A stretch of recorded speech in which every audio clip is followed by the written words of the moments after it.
il n'a plus rien à démontrer actuellement en politique parce que fi mu jëlee parti bi dafa sori ak fi mu ko indi actuellement. boo jàmmaarloo ak des systémaires comme ni ñu leen di wooyee. entre guillemets ñu xam administration nan nga mën a def ba jalgati dugal réew mi ci guuta nga ñëw combattre avec vraiment des gens yoo xamante ne bi peut-être même les moyens n'étaient pas réunis. nga combattre un régime tout entier ba daane ko kooku war nañ ko jox confiance ba nga xamante ne bi tey s'il y a des pratiques même au sommet de l'État yoo xamante ne peut-être on peut les juger inadéquates. kooku bu nekkee le PM nekk le président de parti war nañ ko jox confiance ba nga xamante ne bi fu mu joxoñ ci orientation war nañ fa jublu.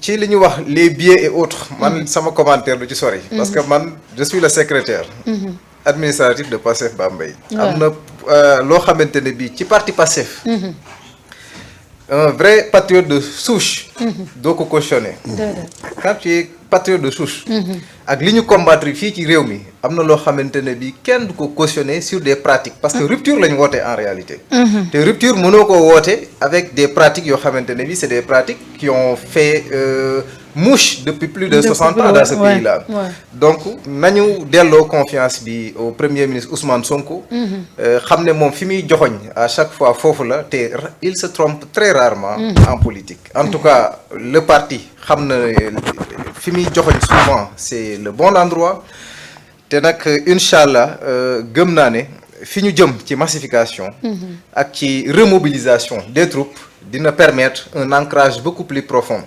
tey bu ñuy fustiger par exemple que ni les responsables ont délaissé la base wala considération bi ñu war a jox base bi man dama naan il faut atténuer parce que peut-être nag Alioune Dione la àndal c'est un patriote de souche depuis longtemps il est dans le parti mais dans nos activités même administratives fu ñu dem ci Sénégal le ministre il prend le temps de recevoir la coordination départementale de cette localité-là que j'organise même avant qu'on parte avant muy Kédougou muy Saint-Louis fu ñu mën di jëm ci Sénégal j'appelle le coordinateur départemental qui est là-bas ne ko le ministre sera dans votre département tel jour il faut organiser le bureau de la coordination départementale il va vous recevoir parce que il a double casquette le ministre une double casquette il est administratif mais c'est un homme politique et il l'affirme te tey jii li la jox nguur gi boo ko sàgganee da nga koy perte man le mot nguur sax daf ma gis ma koy wax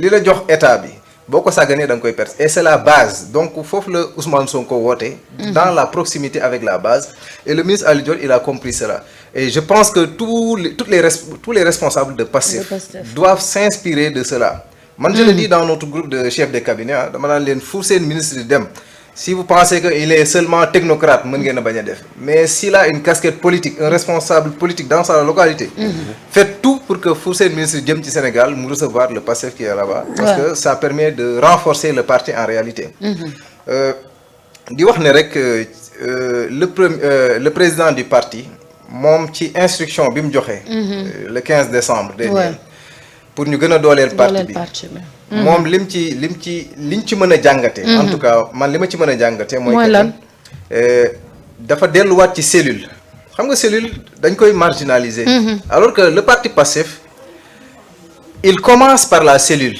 l'entité la plus petite de la structuration du parti te l'entité de base même de la structuration du parti tey boo jëlee la cellule nga ne yow da nga koo bëgg a joxaat doole nga ne yow li ñuy def au niveau étatique au sommet da nga ko bëgg appliquer même au niveau de la cellule cela veut dire que ni yow xam nga ni le développement c'est à la base que ça va se passer te la déclinaison qui est faite c'est de faire de telle sorte que la SND la stratégie nationale de développement ñu mën ko incarner dès la cellule donc c'est une structuration politique sociale mais aussi c'est une structuration au niveau de la base bi nga xamante ne bi tey moo doit porter le développement du pays surtout base bi la cellule dafa war a incarner des activités sociales des activités de citoyenneté mais aussi des activités de développement te massification bi nga xamante ne bi tey moom la PM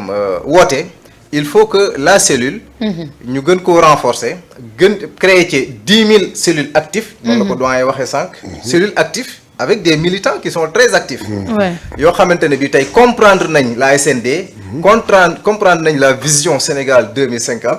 ba nga xamante ne lu le président de la République et le PM yëkkati en termes de développement ñoom dinañ ko mën a concrétiser au niveau de la base. Surtout le ministre Alioune Dione il a compris cela et à Bambey avec la coordination départementale on va essayer de lancer une opération bientôt.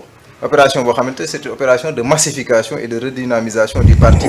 mu tuddee ko opération Bambey 1 million / 600 000 plus 3 000 multiplié par 11 loolu en termes beaucoup plus concrets. Ouais. donc opération la de. il faut que nag ñu toj ko opération boobu nag laa bëggoon tey wane ne. comme le PM il a un objectif national de 1 million de cartes. léegi ñun à Bambey dañuy sas suñu bopp le ministre Alioune Dione moom nee na dina ci doxal partition. fexe ba Bambey au niveau de la commune ñu am fa 6 000 du moins nouveaux adhérents. Les 11 autres communes ñu am fu ci nekk 3 000 nouveaux adhérents. Donc c'est un objectif global. léegi loolu nag daf koy def de concert et en concertation avec la coordination départementale parce que c'est un militant de la coordination départementale même s'il a une responsabilité.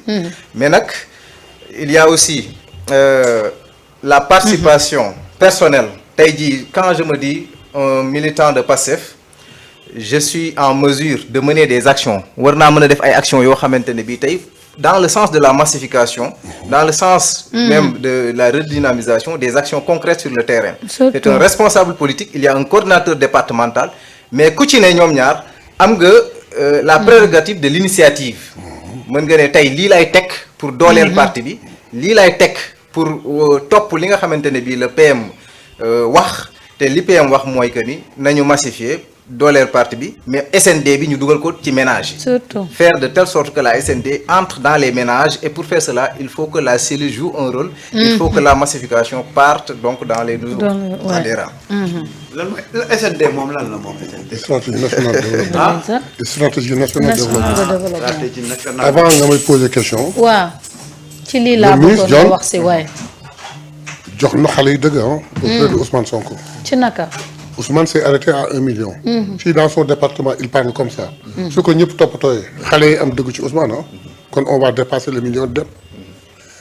ensuite. il faut nit ñi bàyyi xel Pastef jàngat ko.